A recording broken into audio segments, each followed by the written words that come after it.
ำบายดีพ่อแม่พี่น้องทุกคนวันนี้ก็มาวัดทำเจียเนาะมากราบกดพญานาคเนาะเป็นห้องจอดถึงวันนี้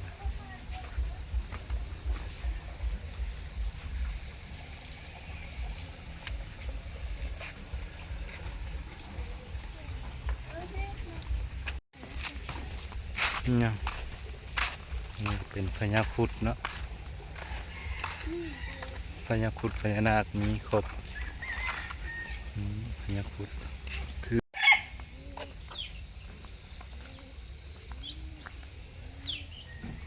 อากาศมัสการอยู่วัดธรรมเจียนะ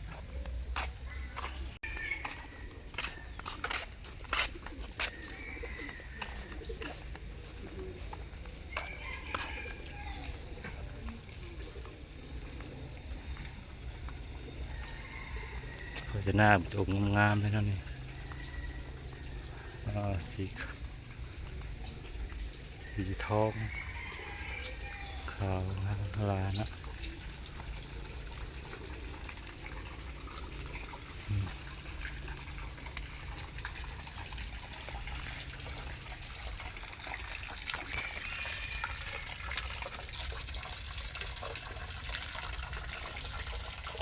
มาขอโชคขอลาภนะทำเพิ่น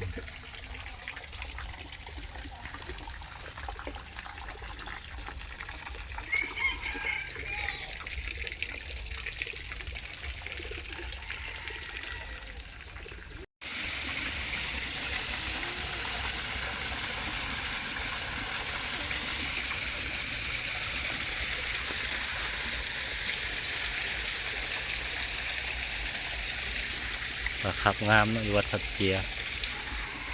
ตาสวยงาม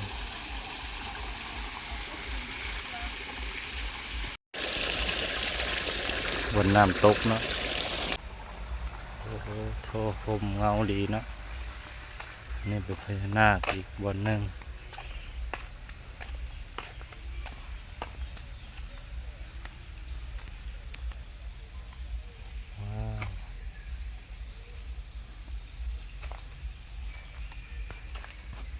พญานาคเป็นต้นไม้งามประดับประดาเนาะอันนี้ซีเมนต้นเขาเรียกว่าจากต้นยังนะตัวนี้ลืมซื้อมัน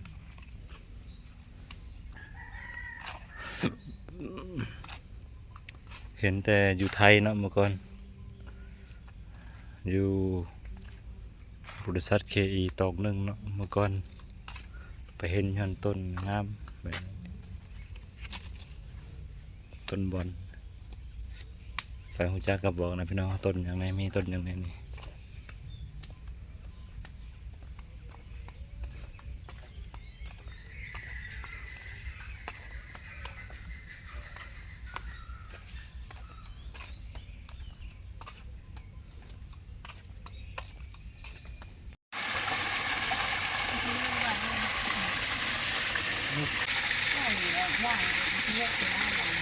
ทางทั่วไปไม่ได้นะเลือกกูไปขึ้นนะเราดีงานเลย